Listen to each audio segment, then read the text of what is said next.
What would you do if you had nothing but a single blanket to keep you warm, and saw someone else suffering more than you? Sophie Thompson was just 22 when she found herself homeless after losing her job at a diner downtown. With no family to turn to and mounting debts, Sophie lived under the shadow of a crumbling bridge in the city's outskirts. Every night, she wrapped herself in her threadbare blanket, the only thing keeping her alive during the freezing winter nights. But Sophie wasn't alone. The streets were filled with other souls battling their own demons, some human, some not. One icy evening, as snowflakes began to fall, Sophie noticed something unusual near the park bench across from her makeshift shelter. A shivering golden retriever lay there, its fur matted and eyes sunken, clearly abandoned and starving. The dog whimpered softly, shaking uncontrollably from the cold. As Sophie watched, a question burned within her. Could she give up her only source of warmth to save this helpless creature? What happened next will leave you questioning how far compassion can truly reach, and how fate steps in when we least expect it. The icy wind howled through the deserted streets as Sophie Thompson huddled under her threadbare blanket. It was late December, and the biting cold had settled over the city like an uninvited guest that refused to leave. Her breath formed small clouds in the air, vanishing almost instantly. She adjusted her position on the hard pavement beneath the crumbling bridge where she'd taken refuge for the night. This was her reality now. Homeless, jobless, and utterly alone. Sophie's life hadn't always been this way. Just 6 months ago, she was working at a cozy diner downtown, serving coffee and pancakes with a smile. But when the diner shut down due to financial troubles, Sophie lost not only her income but also her tiny apartment. With no family to turn to and mounting debts looming over her head, she found herself sleeping rough, surviving day by day. On this particular evening, something unusual caught her attention. Across the street, near the park bench illuminated dimly by a flickering lamppost, lay a shivering golden retriever. Its fur was matted, its ribs visible beneath the thin layer of skin. The dog whimpered softly, shaking uncontrollably from the cold. Sophie stared at it, her heart breaking at the sight. She knew what it felt like to be abandoned, forgotten, and left out in the cold. Slowly, she stood up, clutching her blanket tightly around her shoulders. "Hey there," she whispered gently, approaching the dog cautiously. "It's okay. I'm not gonna hurt you." The dog lifted its head weakly, its tail wagging faintly. Sophie knelt beside it, her fingers brushing against its freezing body. Tears welled up in her eyes as she realized the dog was starving and dehydrated. Without thinking twice, she unwrapped her blanket, the only thing keeping her alive during these brutal nights, and draped it over the trembling animal. "There you go, buddy," she said softly, tucking the edges snugly around him. Watching the dog relax into the warmth brought both relief and sorrow. Relief because she could ease its suffering, and sorrow because she knew she might freeze without her blanket. But Sophie didn't regret her decision. In fact, seeing the gratitude in the dog's eyes filled her with a strange sense of purpose she hadn't felt in months. As she sat there, shivering herself, Sophie wondered how long either of them could survive out here. Would someone come looking for the dog? Or would they both remain stranded in this desolate corner of the world? But then came the first twist. Moments later, headlights pierced through the darkness. A sleek black car pulled up nearby, and a well-dressed man stepped out, holding a leash. He approached Sophie and the dog, his expression a mix of urgency and relief. "Is that Max?" he asked, his voice tinged with desperation. "I've been searching everywhere for him." Sophie blinked in surprise. "Max, is this your dog?" "Yes," the man exclaimed, kneeling beside the animal. "Thank God you found him. My name's Ethan Carter. Max went missing days ago. I thought I'd never see him again." Ethan's gratitude was evident, but so was his curiosity. Why would a stranger give up her only source of warmth to save a dog she didn't even know? As Sophie explained what happened, Ethan listened intently, his respect for her growing with every word. "I can't thank you enough," he said finally. "Please, let me take you somewhere safe. You can't stay out here like this." Sophie hesitated. Could she trust this man? His polished appearance and expensive car made her feel worlds apart from him. Yet, there was sincerity in his eyes, a kindness that mirrored her own actions toward Max. Before she could respond, Another figure emerged from the shadows, a scruffy-looking man who angrily shouted, "That's my dog! Who does Max truly belong to? And why does this new arrival seem so desperate to claim him?" The scruffy man's sudden appearance shattered the fragile calm of the moment. His ragged clothes hung loosely on his thin frame, and his unshaven face bore the marks of someone who had been living rough for far too long. He stomped towards Sophie, Ethan, and Max with a mix of anger and desperation etched into his features. "That's my dog," he repeated, pointing an accusing finger at Max. "I've been looking for him everywhere." Ethan immediately stepped forward, shielding both Sophie and Max from the newcomer. His tone was firm but controlled. "I'm sorry, sir, but this dog belongs to me. His name is Max, and he's microchipped under my registration." The scruffy man faltered for a moment, his angry facade cracking slightly. For the first time, Sophie noticed the sadness in his eyes, deep, raw pain that mirrored her own struggles. She couldn't help but feel a pang of empathy for him. "Please," Sophie interjected softly, her voice trembling as she stepped between the two men. "Can we just stop fighting? This isn't helping anyone." Her gaze shifted between Ethan and the stranger, pleading for reason. Her words seemed to strike a chord. The scruffy man sighed heavily, running a hand through his unkempt hair. "Look, I didn't mean to cause trouble," he muttered, his voice quieter now. "I lost everything last year.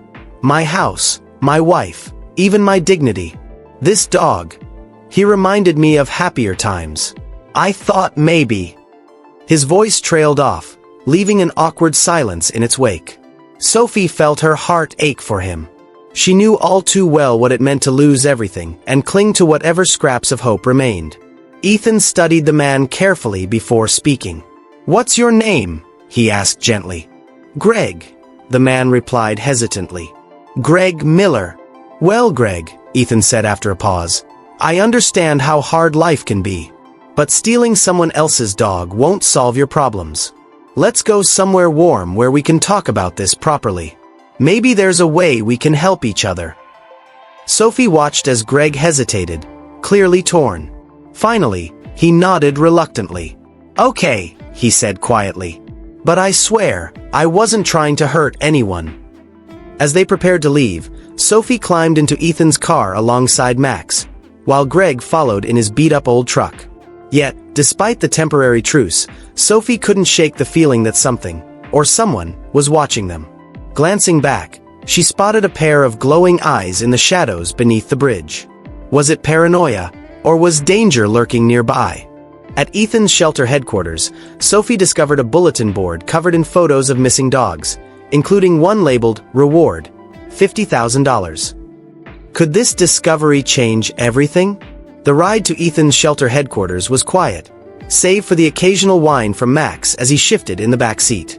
Sophie sat stiffly beside Ethan, her mind racing with unanswered questions. Who was Greg, really? And why did his presence feel so unsettling, even after his confession? Meanwhile, Greg followed closely behind in his battered truck, headlights bouncing unevenly along the dark road. When they arrived, Sophie stepped out of the car and took in her surroundings. The shelter was a sprawling complex tucked away in an industrial part of town. Warm light spilled from its windows, illuminating rows of kennels filled with wagging tails and hopeful eyes. Volunteers bustled about, feeding animals and tending to their needs. Despite the chaos, there was a palpable sense of care and compassion in the air. Ethan led Sophie and Greg inside, where the warmth hit them like a comforting embrace. "This is my life's work," Ethan explained, gesturing around. "A place for those who've been abandoned or forgotten, both humans and animals alike." Sophie nodded, feeling a lump rise in her throat. She couldn't help but admire Ethan's dedication, though she still felt uneasy about trusting him completely. Her gaze wandered until it landed on a bulletin board near the entrance. Dozens of flyers were pinned to it, each featuring photos of missing pets alongside desperate pleas from owners. One flyer stood out, a picture of Max with bold letters beneath it. "Reward, $50,000. Sophie froze, her heart pounding. Had she unknowingly helped recover stolen property? What did this mean for her? Before she could ask, Ethan noticed her staring at the board. He sighed deeply and approached her. "Sophie, I need to explain something," he began, rubbing the back of his neck nervously. "Max isn't just any dog. He belongs to a high-profile breeding program that was targeted by thieves months ago. That reward isn't just money, it represents closure for countless families affected by the theft ring." Sophie's stomach churned. She thought back to Greg's earlier words, that Max reminded him of happier times. Could it be true, or was he lying to protect himself? Just then, Greg spoke up, his voice trembling. I used to work for those thieves," he admitted, avoiding everyone's eyes. "I stole purebred dogs to sell on the black market. But I couldn't live with the guilt anymore, so I left. Now, seeing Max again," his voice trailed off, heavy with shame. Ethan studied Greg for a long moment before nodding slowly. "If you're willing to cooperate with the authorities and help bring down the rest of the gang, I'll do everything I can to protect you," he said firmly. Sophie listened silently, torn between disbelief and admiration. These revelations painted a more complicated picture than she'd imagined. Yet, amidst the confusion, one thing was clear. Fate had brought them all together for a reason. As Sophie prepared to leave the shelter later that night, a news alert flashed on a nearby TV screen. Local dog theft ringleader arrested. How would this development affect their fragile alliance? And what role would Sophie play in the unfolding drama? The news alert about the arrest of the dog theft ringleader sent shockwaves through the shelter. Volunteers gathered around the TV, murmuring in disbelief as details unfolded. The authorities had caught the mastermind behind the operation, a notorious criminal who had evaded capture for years. Sophie stood frozen, her mind racing as she processed the implications. Greg appeared visibly shaken but also relieved. "That's him," he whispered, his voice barely audible. "The man I worked for. He ruined so many lives, including mine." Ethan placed a reassuring hand on Greg's shoulder. "You did the right thing by coming forward," he said firmly. "This is your chance to start over." Turning to Sophie, Ethan added, "And none of this would have happened without you. You saved Max, and indirectly helped bring justice to countless families." Sophie felt a surge of conflicting emotions. On one hand, she was proud of what they'd accomplished together. On the other, she couldn't shake the feeling that her involvement in this world was far from over. Would fate demand more from her? Or was it finally time to step back and focus on rebuilding her own life? One evening, while feeding Max in the shelter's kennel area, Sophie overheard Ethan talking on the phone outside. Curiosity got the better of her, and she paused to listen. "She's extraordinary," Ethan said, his tone soft and earnest. "I've never met anyone like her. She doesn't realize how much she's changed my perspective on, well, everything." Sophie froze, her cheeks flushing with embarrassment, and something else she couldn't quite name. Was Ethan talking about her? The thought made her heart race in ways she hadn't expected. Over the next few days, their connection deepened. Ethan opened up to Sophie about his past, the fiancé he'd lost in a tragic accident years ago, and the emotional walls he'd built ever since.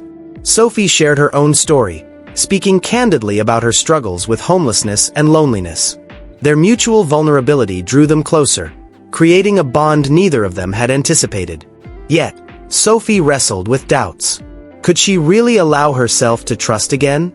After everything she'd been through, could love truly find its way into her life?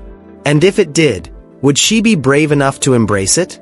On Christmas Eve, Ethan surprised Sophie with tickets to a charity gala honoring local heroes, including her.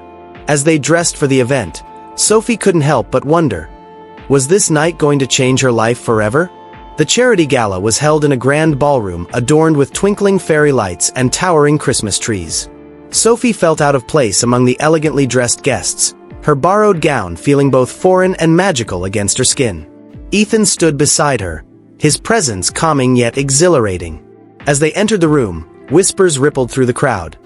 People were eager to meet the woman who had unknowingly played a pivotal role in dismantling one of the city's most notorious crime rings. When Ethan introduced Sophie as the hero who saved Max, and indirectly helped bring justice to countless families, the room erupted into applause. Sophie blushed furiously, overwhelmed by the recognition. For so long, she had felt invisible, like the world had forgotten her existence. But tonight, She realized that even the smallest acts of kindness could ripple outward, touching lives in ways she never imagined. Amidst the celebration, a familiar face appeared at the edge of the crowd. Greg. Clean-shaven and wearing a suit that fit him perfectly, he looked like a new man. Approaching Sophie, he smiled warmly. "I just wanted to say thank you," Greg said, his voice thick with emotion. "You believed in me when no one else did. Because of you, I've got a second chance." Sophie hugged him tightly, tears welling up in her eyes. Seeing Greg transformed filled her with hope, not just for him, but for herself. If Greg could rebuild his life, maybe she could too. Later that evening, Ethan took Sophie aside to a quiet corner of the balcony overlooking the glittering cityscape. Under the soft glow of string lights, he turned to her, his expression serious yet tender. "Sophie," he began, taking her hands in his, "you've changed my life in ways I never thought possible. Before I met you, I was stuck, trapped in grief and fear. But you showed me what it means to truly care about someone else. Will you let me change your life now?" Sophie's heart skipped a beat.